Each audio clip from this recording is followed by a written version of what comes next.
दोस्तों स्वागत है। मैं फोटो 10 डब्स और आ गया है एक और बिल्कुल नया वीडियो। लास्ट टाइम हमने बात किया था क्रंची रोल के कुछ अपकमिंग एनिमे रिलेटेड अपडेट्स को लेकर, फिर हमने कार्टून नेटवर्क इंडिया के एज यूजुअल कुछ अपडेट्स को लेकर बात किया था और आखिर में था कुछ Indian theatrical release related anime updates. तो आज हम फिर से कुछ एनिमे अपडेट्स के बारे में बात जरूर करेंगे, लेकिन उसके साथ साथ कुछ जरूरी चीजों के बारे में भी बात करना जरूरी है, तो इसलिए आज का वीडियो अंत तक जरूर देखना। वीडियो शुरू करने से पहले मैं आपको बता देना चाहता हूँ कि अगर आप लोग मेरे साथ सोशल मीडिया में इंटरेक्ट करना चाहते हो तो फिर इंस्टाग्राम का लिंक नीचे डिस्क्रिप्शन है, वहां पर जाके मुझे फॉलो कर दीजिएगा।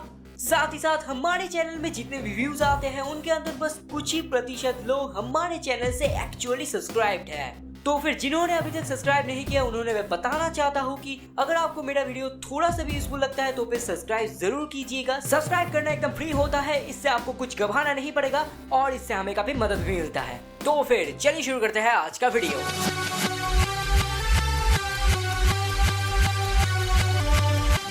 तो सबसे पहले मैं एक छोटा सा मिसकंसेप्शन क्लियर कर देना चाहूंगा। मैंने लास्ट टाइम कहा था इन दोनों नए एनिमेज जो क्रंची रोल पर आ रहा है, इन एनिमेज का न्यू एपिसोड्स हर मंडे 8:30 PM पर आएगा। तो ऑब्वियसली मैंने ये न्यूज बनाया नहीं था, ये पर्टिकुलर शेड्यूल क्रंची रोल के प्रीमियम शेड्यूलिंग के जगह पर दिया गया था। तो ऑब्वियसली उसे देखकर ही मैंने बताया था कि new episode most probably Monday 8:30 PM पर ही आएगा, लेकिन मुझे नहीं लगता कि वो शेड्यूल उतना ज्यादा एक्यूरेट था, क्योंकि ये जो सेकंड एपिसोड आया है ये आया है मंडे के बदले ट्यूसडे सुबह 1:30 बजे को, यानी कि मिडनाइट को। इसे देखकर ये लग सकता है कि शायद वो लोग कोई रेगुलर शेड्यूलिंग फॉलो नहीं करेंगे, लेकिन मेरे ख्याल से वो लोग सभी जो साइमल्टेनियस लैंग्वेज में डब हो रहे हैं उनको एक साथ अपलोड करना चाहते हैं। लास्ट वीक को जो 4 लैंग्वेजेस में डब हो रहा है उन चारों को अलग अलग दिन पर अपलोड किया गया था, लेकिन सेकेंड एपिसोड को हर एक लैंग्वेजेस में सेम टाइमिंग पर ही अपलोड किया गया है। टू बी ऑनेस्ट शेड्यूलिंग कैसा हो रहा है उससे हमारा उतना ज्यादा कुछ नहीं जाता, हमें तो बस चाहिए नया एपिसोड और नए एनिमेज हिंदी में। जब तक वो मिल रहा है तब तक सब ठीक है। तो इसके बाद मैं बात करूंगा एक इम्पोर्टेंट चीज के बारे में। तो लास्ट वीडियो में मैंने एक क्लियर असम्पशन के साथ ये बताया था कि rising of the shield hero और जुजुत्सु काइसेन हिंदी डब में क्रंची रोल इंडिया पर आ सकता है। तो मेरे इस वीडियो को अपलोड करने के बाद ही जाके काफी सारे सोशल मीडिया प्लेटफॉर्म ने इन दोनों एनिमेज के हिंदी डबिंग को लेकर पोस्ट किया है और साथ ही साथ उन्होंने स्पेशली प्रायोरिटाइज किया है the rising of the shield hero को। मजेदार बात ये है कि वो लोग बता रहे हैं कि ये न्यूज एकदम पक्का है और इसका सोर्स भी एकदम डेफिनेट है। अगर सच में एक पक्का सोर्स है तो फिर तो अच्छी बात है, लेकिन अगर मेरे वीडियो को सोर्स के हिसाब से इस्तेमाल किया जा रहा है तो फिर मैं बता देता हूँ, मैंने कभी ये नहीं कहा था कि ये दोनों एनिमेज एकदम कंफर्म्ड है। मैंने बस ये कहा था कि बाहर से मुझे पता चला था ये दोनों एनिमेज बाकी 3 लैंग्वेजेस में डब हो रहा है, इसलिए साइमल्टेनियसली हिंदी में भी डब होने का चांसेस है, क्योंकि इन चारों लैंग्वेजेस में ही एनिमेज एक साथ आ रहे हैं। इसलिए मैं बता देना चाहता हूँ कि क्रंची रोल ने ऑलरेडी अनाउंस करके रखा है कि वो लोग काफी सारे एनिमेज लाएंगे और मोस्टली वो लोग पॉपुलर टाइटल्स को ही लोकलाइज करेंगे, इसलिए ज्यादा फिक्र करने की कोई जरूरत है नहीं। और साथ ही साथ ऐसे छोटे मोटे रूमर्स को ज्यादा स्प्रेड मत कीजिए, क्योंकि एनिमेज आता जाएगा, हमें बस नए नए एनिमेज के लिए थोड़ा बहुत इंतजार करना होगा। इसके अलावा भी एक और छोटा सा न्यूज मुझे जानने को मिला है और वो ये है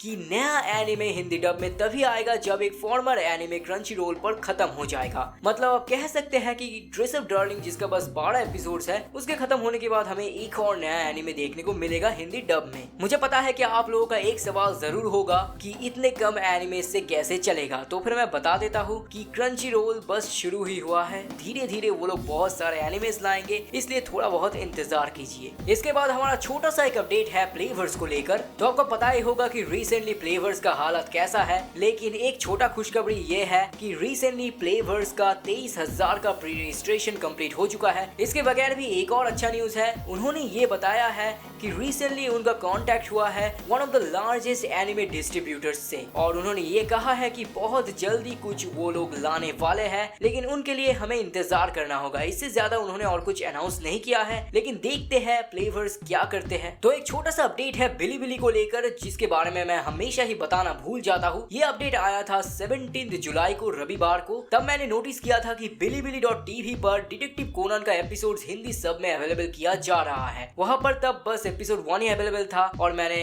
रिसेंटली जाके चेक किया, एक हफ्ते के अंदर उन्होंने 10 एपिसोड्स को हिंदी सब में अवेलेबल कर दिया है। इसका मतलब आप देख ही सकते हो कि वो लोग वीकली बेसिस पर कुछ एनिमेस को हिंदी सब में अवेलेबल करेंगे। अभी के लिए डिटेक्टिव कोनन हिंदी सब में अवेलेबल किया जा रहा है। अगर आप डिटेक्टिव कोनन कभी देखे नहीं हो तो फिर हिंदी सब में जाके इस बार देख लीजिए। तो इसके बाद मैं एक ऐसे टॉपिक के बारे में बात करने जा रहा हूँ जिसके बारे में शायद आप लोग उतना ज्यादा केयर नहीं करते होंगे। टू बी ऑनेस्ट मैंने भी केयर करना बंद कर दिया है, लेकिन मेरे ख्याल से आपको इस बारे में बता देना अच्छा ही होगा। तो एनीमे जब से सक्सेसफुल होने लगा है इंडिया पर, तब से सभी नेटवर्क्स कुछ ना कुछ स्टेप्स ले रहे हैं एनीमे को लाने के लिए। वहाँ पर हमारा सबसे पॉपुलर डिज्नी, जहाँ पर सब लोग फॉरवर्ड जा रहे हैं, डिज्नी जा रहे हैं बैकवर्ड। ऐसा मैं क्यों कह रहा हूँ? इसका मेन रीजन ये है कि एनीमे का सबसे इंपॉर्टेंट चीज है सेंसरशिप। आपको पता ही होगा कि रिसेंटली ड्रैगन बॉल सुपर के सेंसरशिप को कितना ज्यादा कम कर दिया गया है। ब्लड सीन बोलो या फिर किसी भी तरह का वायोलेंट फाइटिंग सीन, किसी भी चीज को अब सेंसरशिप नहीं किया जाता। वहाँ पर अगर आप डिज्नी को देखेंगे तो फिर आपको पता चलेगा कि वक्त जाने के साथ साथ डिज्नी का डम सेंसरशिप बस बढ़ता ही जाता है। यही रिसेंटली मैं शिनचैन और डोरेमोन के कुछ एपिसोड्स को चेक कर रहा था। मैंने देखा कि पहले के मुकाबले सेंसरशिप और भी ज्यादा हो गया है। रिसेंटली उन्होंने शिनचैन के कुछ एपिसोड्स में कंजूस शब्द को सेंसर आउट किया है। मतलब ये बस एक एग्जाम्पल था, इस तरह के शायद लाखों एग्जाम्पल होंगे अगर मैं सभी एपिसोड्स को चेक करूँ तो फिर आप लोग बताओ कि डिज्नी ऐसे डम सेंसरशिप आखिर क्यों करते हैं। एक और छोटा सी चीज जान लीजिए कि नारुतो का एक नया प्रोमो आया है सोनी ये पर, लेकिन प्रॉब्लम ये है कि इतने दिन हो जाने के बावजूद भी सोनी ये ने अभी तक अनाउंसमेंट नहीं किया है कि कब जाके नारुतो एक्चुअली स्टार्ट होगा। मेरे ख्याल से हमें एक और हफ्ते के लिए इंतजार करना होगा, जो कि हम डेफिनेटली करेंगे। एनीवे गाइस, यही था आज का न्यूज और अपडेट्स। अगर आपको आज के अपडेट्स से रिलेटेड कोई भी सवाल नीचे पूछना है तो फिर कमेंट सेक्शन में उसे जरूर पूछिएगा, मैं उसका जवाब देने के लिए हमेशा कोशिश करूंगा।